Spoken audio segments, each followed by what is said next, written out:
Hello बच्चों, चलिए प्रश्न को पढ़ते हैं। इसमें लिखा है कि M1 तथा M2 द्रव्यमान के दो कण जो है वो L लंबाई की भारहीन छड़ के सिरों पर रखे हैं। तो सिद्ध कीजिए कि छड़ के लंबवत द्रव्यमान केंद्र से गुजरने वाली अक्ष के परितः निकाय का जड़त्व आघूर्ण जो होगा बच्चों वो I बराबर M1 M2 गुणे L का वर्ग भागे बच्चों M1 प्लस M2 है। तो चलिए बच्चों अपने प्रश्न की मूल अवधारणा देख लेते हैं। बच्चों चलिए देख लेते हैं कि द्रव्यमान केंद्र क्या होता है बच्चों। तो बच्चों इस प्रकार से, जैसे यहाँ पर ए M1 द्रव्यमान और ये M2 द्रव्यमान, इस प्रकार से बच्चों मान लीजिए n कण रखे हुए बच्चों इस प्रकार से एक्स वाई अक्ष तल में बच्चों हमारे पास n कण है जिनके द्रव्यमान M1 M2 M3 Mn तक है बच्चों। और उनके निर्देशांक जो है बच्चों x1 कामा y1, इसी प्रकार बच्चों दूसरे द्रव्यमान का x2 कामा y2, इस प्रकार से बच्चों उनके एक्स वाई निर्देशांक है। तो बच्चों जो हमारा द्रव्यमान केंद्र होगा उसके निर्देशांक क्या होंगे बच्चों। तो द्रव्यमान केंद्र का जो एक्स निर्देशांक होगा बच्चों वो एक्स बराबर होगा बच्चों M1 x1 धन M2 x2 और बच्चों धन इसी प्रकार से बच्चों जितने भी कण होंगे Mn xn और भागे बच्चों सभी कणों के द्रव्यमानों का योग, अर्थात बच्चों M1 धन M2 धन M3, फिर बच्चों इस प्रकार से Mn। इसी प्रकार बच्चों अगर हम द्रव्यमान केंद्र के y अक्ष के निर्देशांक देखें तो वो हो जाएगा बच्चों हमारा M1 y1 धन M2 y2 और बच्चों इस प्रकार से धन Mn yn और भागे बच्चों सभी कणों के द्रव्यमानों के योग। तो इस प्रकार से बच्चों जो है हम द्रव्यमान केंद्र के निर्देशांक ज्ञात कर सकते हैं कि ये सभी जो निकाय है बच्चों, इस निकाय का द्रव्यमान केंद्र कहाँ पर होगा वो हम ज्ञात कर सकते हैं बच्चों। चलिए बच्चों अब देख लेते हैं कि जड़त्व आघूर्ण कैसे ज्ञात करते हैं बच्चों। बच्चों इस प्रकार से मान लीजिए बच्चों हमारा M1 कण है, इस प्रकार से बच्चों M2 कण है बच्चों, और इस प्रकार से मान लीजिए बच्चों ये M3 कण है। और बच्चों ये सभी कण जो है इस अक्ष के परितः जो है घूर्णन गति कर रहे हैं बच्चों।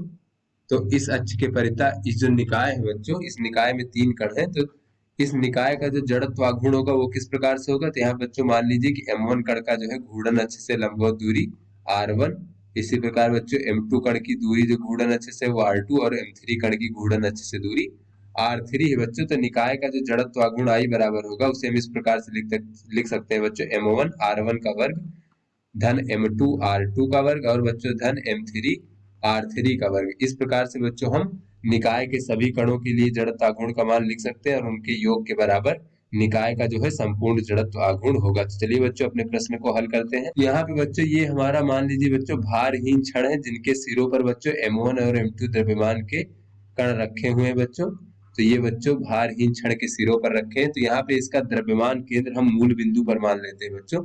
तो ऐसे में बच्चों मूल बिंदु से M1 जो है बच्चों या फिर M1 कण की दूरी को हम x मान लेते हैं बच्चों, स्मॉल x। तो बच्चों ये जो मूल बिंदु से M2 कण की दूरी हो जाएगी, तो बच्चों इस छड़ की कुल लंबाई जो है वो हमारी बच्चों L है।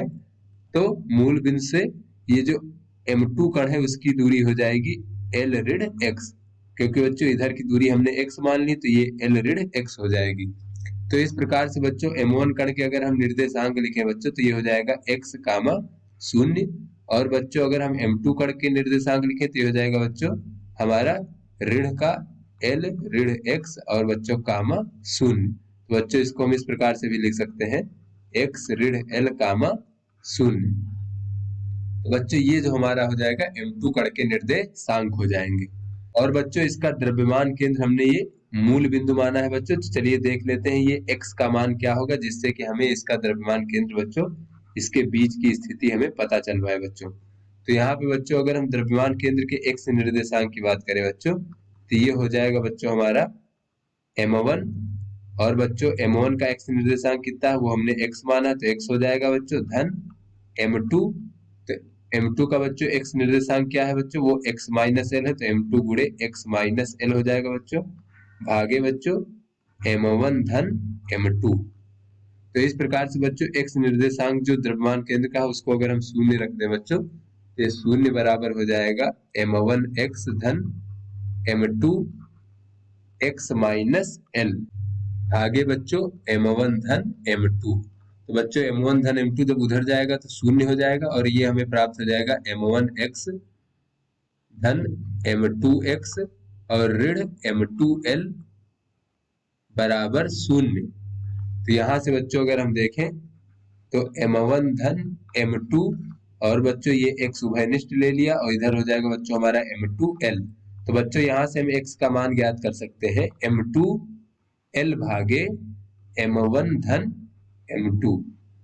बच्चों ये x क्या था बच्चों हमारा, तो ये x बच्चों हमारा है, देख लेते हैं बच्चों कि ये हमारा बच्चों M1 कण था और ये हमारा बच्चों M2 कण था और इसके बीच में कोई हमारा बच्चों द्रव्यमान केंद्र था। ये बच्चों हमारा द्रव्यमान केंद्र। बच्चों x हमारा क्या था, तो जैसा कि हमने चित्र में देखा बच्चों x जो था हमारा वो द्रव्यमान केंद्र से, बच्चों मूल बिंदु को हमने द्रव्यमान केंद्र माना था, द्रव्यमान केंद्र से M1 कण की दूरी जो थी वो हमारी x थी बच्चों।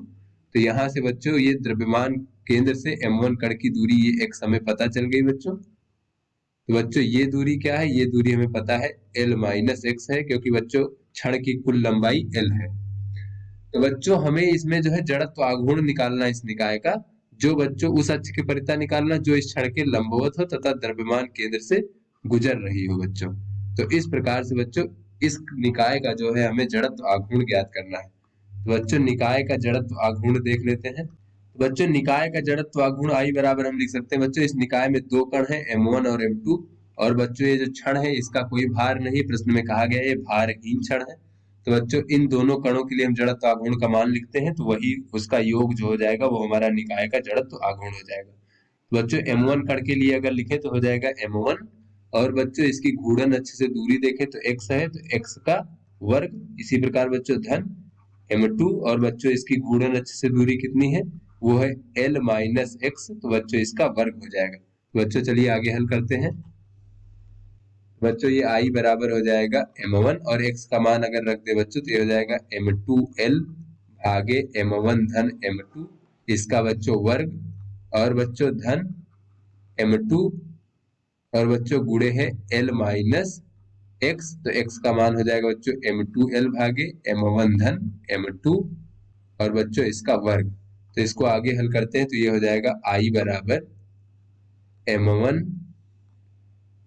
और बच्चों M2L भागे M1 धन M2 का वर्ग और बच्चों धन M2 और बच्चों ये ब्रैकेट में हो जाएगा M1L धन M2L और ऋण का M2L भागे बच्चों M1 धन M2 का इस प्रकार से वर्ग। तो बच्चों ये M2L कट जाएगा और ये हमें प्राप्त हो जाएगा बच्चों I बराबर M1 M2L भागे M1 धन M2 इसका वर्ग बच्चों और धन M2 और इधर हो जाएगा बच्चों हमारा M1L भागे M1 धन M2 का वर्ग। बच्चों यहाँ पर अगर हम M1 से गुणा कर दें और भाग कर दें बच्चों तो M1 का वर्ग हो जाएगा और नीचे भाग करेंगे तो ये M1 हो जाएगा बच्चों। इसी प्रकार बच्चों ये लिख सकते हैं M2 का वर्ग भागे M2। बच्चों यहाँ से हम इसको लिख सकते हैं 1 भागे M1 और बच्चों ये M1 का वर्ग अगर अंदर चला जाए तो हो जाएगा M1 M2L भागे M1 धन M2 और बच्चों ये पूरे का वर्ग। इसी प्रकार बच्चों 1 भागे M2 और बच्चों M2 का वर्ग अंदर ले जाएंगे तो हो जाएगा M1 M2L भागे M1 धन M2 का वर्ग। तो यहाँ से बच्चों ये पद जो है दोनों में से कॉमन ले लेंगे तो हो जाएगा हमारा I बराबर M1 M2L भागे M1 धन M2 का वर्ग। बच्चों अगर हम कॉमन ले लें तो अंदर बचेगा 1 भागे M1 धन 1 भागे M2। बच्चों इसको हम लिख सकते हैं I बराबर M1 M2L भागे M1 धन M2 का वर्ग बच्चों और इसको लिख सकते हैं हम M1 धन M2 भागे M1 गुणे M2। तो बच्चों ये एक M1 M2 से यहाँ से कट जाएगा बच्चों, यहाँ पर वर्ग है और एक ये एक M1 M2 से ये कट जाएगा तो इसको आगे हल करेंगे तो ये हो जाएगा बच्चों हमारा M1 M2 और बच्चों L का वर्ग भागे नीचे बच्चों एक M1 M2 बचेगा इस प्रकार से बच्चों। तो ये बच्चों हमारा निकाय का जड़त्व आघूर्ण हो गया। तो चलिए अपने प्रश्न में देखते हैं बच्चों। बच्चों यही हमें सिद्ध करना था, m1 m2 गुणे l का वर्ग भागे m1 धन m2। तो अतः बच्चों ये हमारा सिद्ध हो गया। तो आशा करते हैं आपको समझ में आ गया होगा। धन्यवाद।